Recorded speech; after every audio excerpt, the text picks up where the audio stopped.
Why does the history of events that took place just 100 or 200 years ago seem so confusing and distorted? Many people today are asking this question, discovering gaping holes and blatant contradictions in what is called official science.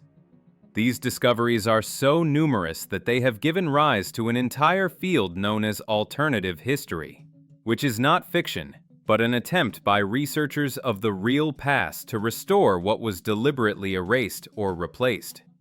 It turns out that entire decades have been cut out of the version of the past offered to us, and in their place, skillfully crafted forgeries have been inserted.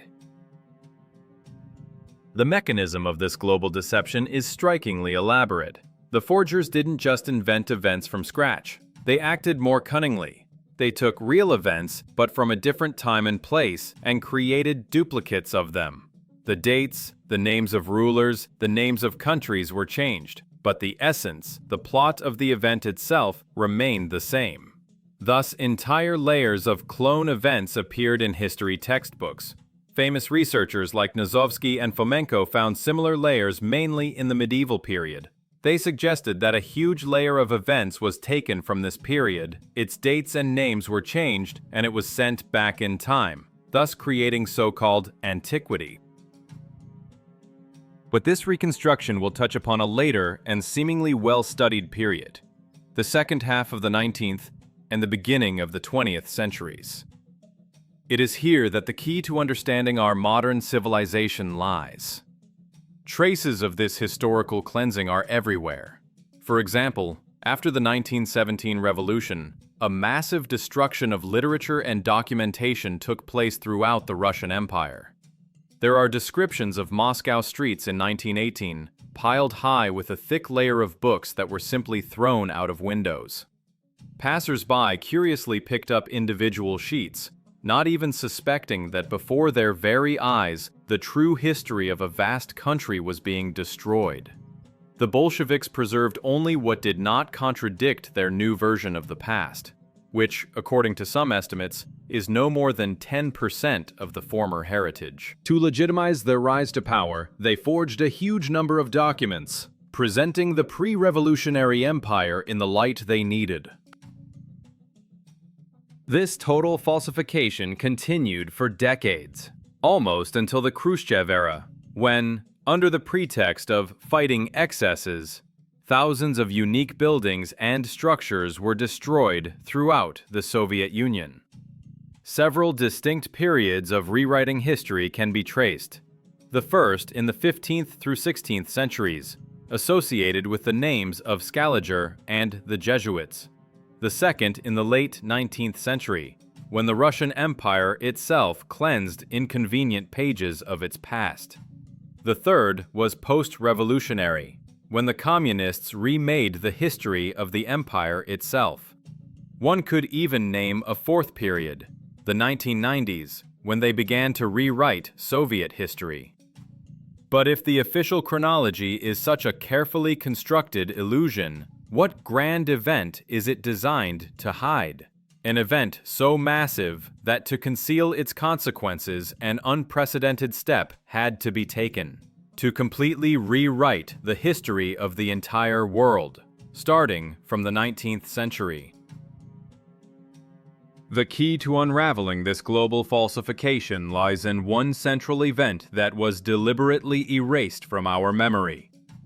This is the global catastrophe, a flood that occurred in the mid-19th century and effectively destroyed the civilization that preceded ours. This event is the boundary that separates our era from the previous one. We are literally living on the ruins of a lost world, and the proof is right under our feet. All over the world, from Europe to Siberia, old red brick buildings share one strange feature. Their first floors are underground, buried under a thick layer of clay and soil.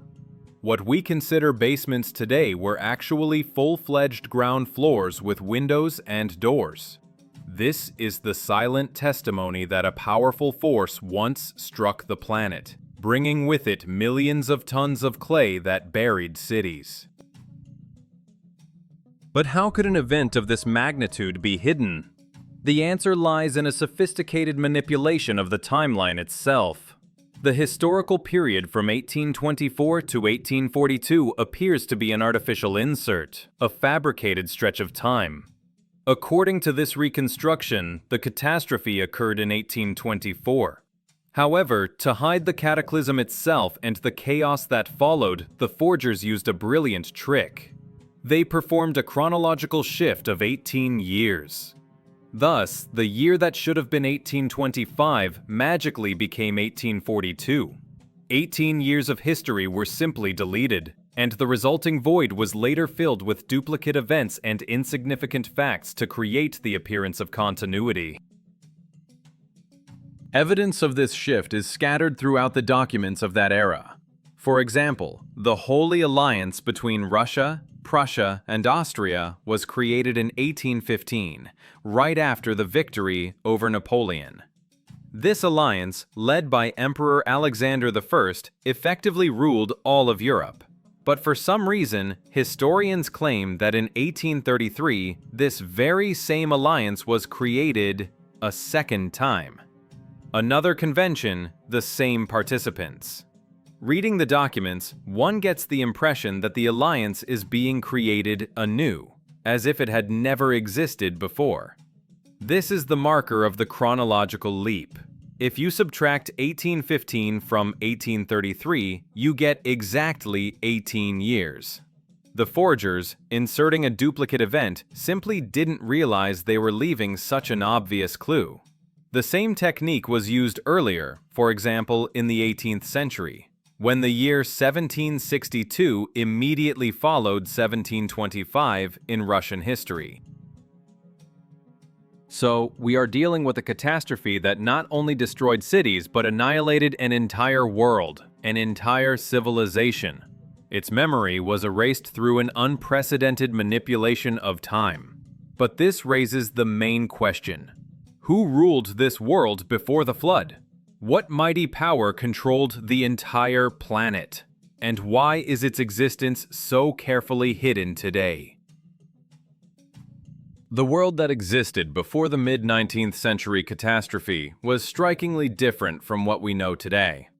It was an era of a single, supranational structure that governed almost all of Europe, and possibly the entire world. What historians today modestly call the Holy Alliance of Russia, Prussia, and Austria was in fact the final form of the Great Holy Roman Empire. It was not just a temporary military alliance, but a full-fledged confederate state, a kind of European Union of its time, but with a single center of power. And that center, the capital of this entire vast world, was St. Petersburg. After the defeat of Napoleon, who was essentially one of the empire's four tetrarch rulers who tried to seize absolute power, control passed to the triumvirate of victors. The Russian Emperor Alexander I took the leading role. St. Petersburg, as the capital, became home to representatives of all European aristocratic families who came to serve. They served not individual countries, but a single empire under the mysterious flag of the double-headed eagle, the ancient symbol of Rome. Official history, of course, explains the appearance of this coat of arms in Russia very differently, but the facts suggest it was the flag of a unified empire, not a separate state. In this context, Russia's nickname, the Gendarme of Europe, takes on a completely different, true meaning. It was not a label hung on an aggressor nation, but a direct description of its function. The Russian Empire, as the core and heartland of the Holy Rome, acted as the supreme authority, maintaining order in its own confederate territories. European capitals, from Paris to Vienna, were governed by appointees from St. Petersburg after Napoleon's viceroys were expelled. And this system of power remained in place right up to the flood. Official science claims that Russian troops left Europe soon after the victory over Napoleon, but this is completely illogical. To conquer a continent and then immediately let it go? Stalin, for example, secured his influence in Eastern Europe for almost half a century. Likewise, St. Petersburg's authority over European capitals remained unshakable. Considering the 18-year chronological shift, only 16 years had passed between the victory over Napoleon and the revolutions of 1848, not 34. This is too short a time for such a powerful system to collapse. Thus, until the mid-19th century, the world was unified and ruled from St. Petersburg. It was an era of stability under the authority of an aristocratic empire. But this idol was shattered. If such a powerful and seemingly unshakable force existed, then who dared to challenge it? Where did a new, mysterious, and audacious power emerge that could simultaneously organize riots and revolutions across all of Europe, from Paris to Berlin, and plunge the continent into chaos? In the wake of the chaos left by the global catastrophe, a new, previously hidden power emerged onto the historical stage.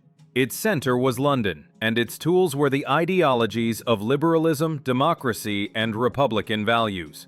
This was the beginning of a great confrontation that would define the modern world. On one side stood the old aristocratic empire, ruled by hereditary nobility, symbolized by the yellow and black imperial flag.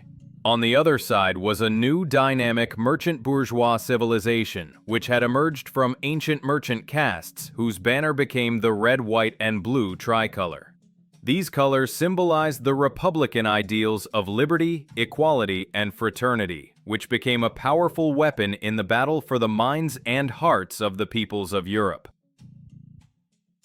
The events that went down in history as the Spring of Nations in 1848 were not a spontaneous popular uprising. It was a meticulously planned and coordinated operation, the first color revolution in history, orchestrated from Britain. Just 6 years after the flood, when Europe had not yet recovered from its consequences, the continent was suddenly engulfed by a wave of riots. Paris, Berlin, Vienna, Budapest. Revolutions broke out almost simultaneously, and in all descriptions of the street clashes, the same detail appears. Barricades.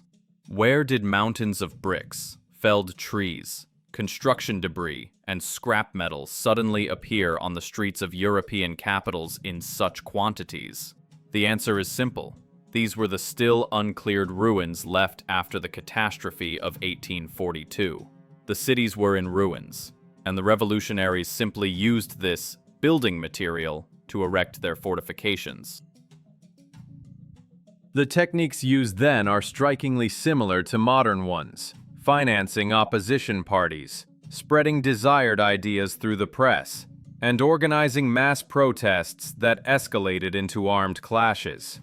The goal of this global special operation was to remove the old imperial aristocracy from power and replace it with bourgeois governments loyal to London. The British Isles had suffered the least from the flood, which allowed them to concentrate finance, technology, and military power in their hands. Thus began the British century, the age of its dominance.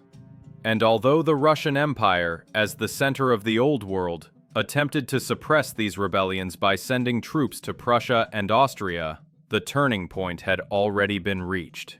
The unified Holy Rome began to crack at the seams. But how can one prove that the official version of these events is a lie?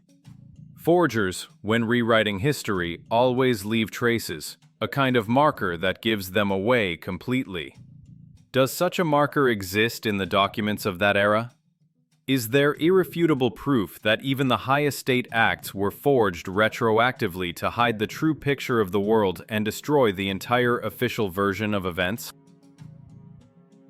Such proof exists, and it is found in one of the key documents of that era, the Imperial Manifesto on Events in Western Europe, supposedly issued on March 14, 1848.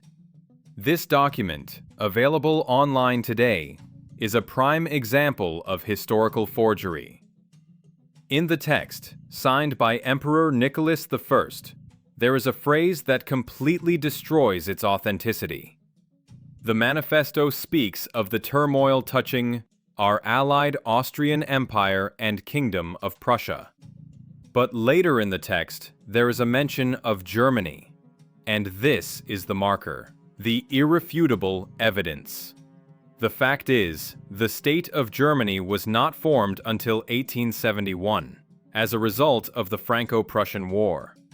In 1848, there was no Germany on the political map of the world. There was Prussia, there were independent principalities and electorates, but not a unified Germany. The forgers who were likely working in the 20th century were probably not very educated revolutionary sailors who had become Bolshevik historians. Unlike the Jesuits of the 16th century, they acted crudely and left many similar blunders in the documents they forged.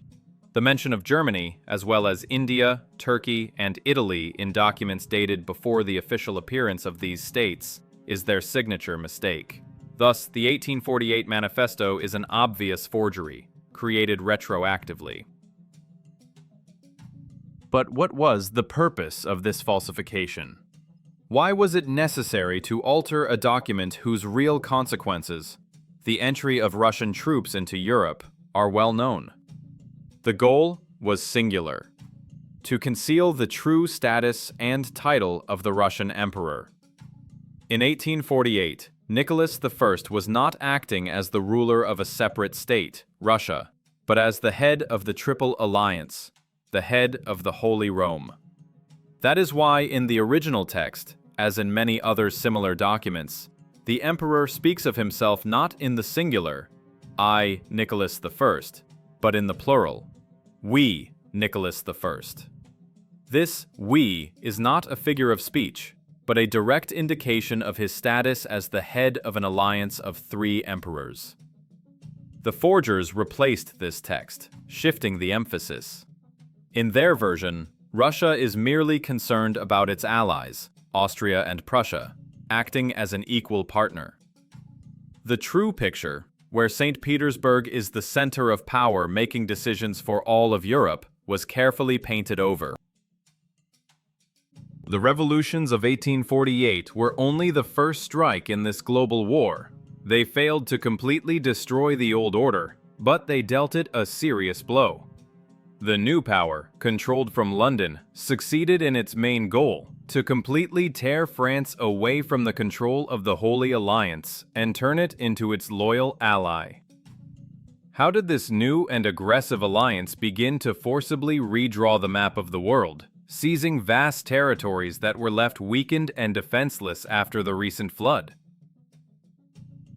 The global catastrophe of the mid-19th century did not distribute its blows evenly across the planet. While Western Europe and the British Isles got off relatively lightly, with buried ground floors and a layer of clay, other regions of the world suffered far more severely. According to the hypothesis, the cause of the flood was the impact of fragments from Comet Biela. The largest of these struck the surface in the region of modern-day Tibet, creating the Taklamakan Desert. Millions of tons of sand and cosmic material covered Central and Middle Asia, the Middle East, North Africa, and the Indian subcontinent. A modern desert zone formed where once flourishing lands had been. Before the catastrophe, all these territories were part of 2 powerful empires of the pre-flood era, the Mughal Empire and the Ottoman Empire. Overnight, these densely populated and wealthy lands became virtually deserted. This vacuum of power and population immediately attracted the attention of the new force. Britain, which had suffered the least from the cataclysm, and its newfound ally France, immediately began an aggressive colonization of the empty territories. This alliance was cemented not only by common interests, but also by money. In France, after the 1848 revolution, the Second Republic was established. Soon, its president, the nephew of Napoleon I, Louis Napoleon Bonaparte, with active support from London, was crowned emperor under the name Napoleon III. This figure, unlike his famous uncle who fought against Britain, was its loyal pawn. He had repeatedly tried to seize power in France, operating from English territory, and after his overthrow in 1870, he went to live out his days there. Under the leadership of this predatory alliance, a massive reconstruction of France began. In a very short period, cities destroyed by the flood were rebuilt, which suggests that Paris was given pre-flood technologies that had been collected in the hands of Britain. Simultaneously, Franco-British forces pushed south and east. They started with the Indian subcontinent, where in 1858 they liquidated the last remnants of the Mughal Empire, beginning the colonial history of India. The ruins of this empire's cities, from Central Asia to Afghanistan and Persia, are strikingly similar in architecture, indicating the unity of this civilization. But the British did not manage to enter Central Asia. St. Petersburg, realizing the threat, sent its troops and settlers there. Russian Cossacks and peasants came to the devastated lands and began to establish new towns and settlements in the territories of modern-day Kazakhstan, Uzbekistan, and Turkmenistan, encountering only the remnants of the Emirate of Bukhara, which almost immediately pledged allegiance to the Russian Empire. Thus began the Russian development of these lands. A comet was named as the cause of all this colossal destruction and the subsequent redivision of the world. But what kind of comet was it? Was its impact a mere accident, the result of a blind game of cosmic forces, or was there something more behind it? And the most important question that changes everything: was the strike of 1842 the only one, or was humanity yet to face new rounds of cosmic terror? The impact of 1842 was only the first act of a cosmic drama, not its conclusion. It seems that Comet Biela was destroyed as it approached Earth, but only the first, largest portion of its debris fell on the planet.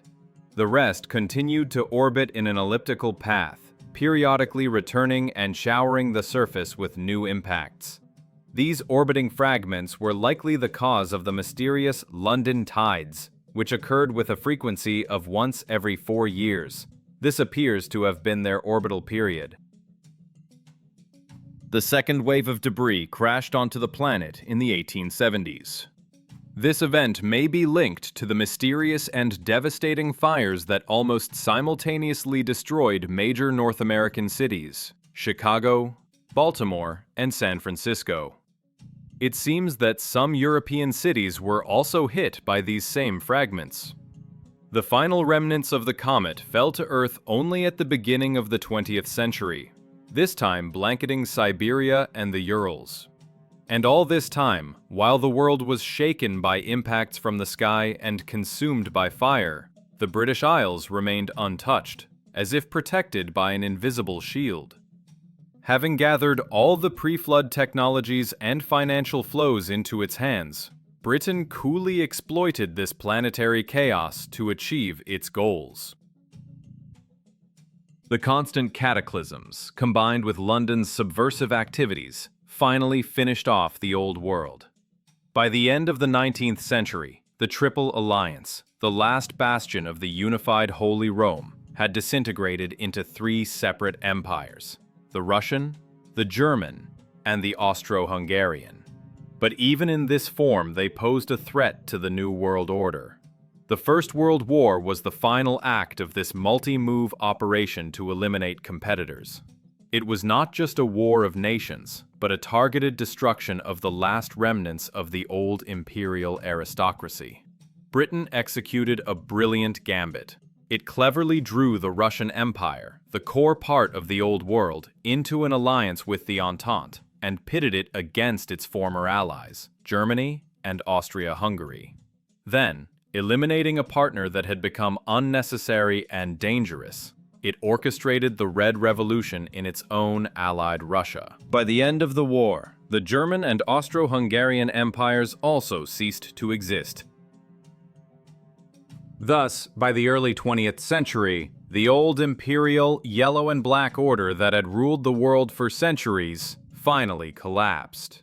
The red, white, and blue liberal bourgeois world, born in London, had achieved a complete and unconditional victory.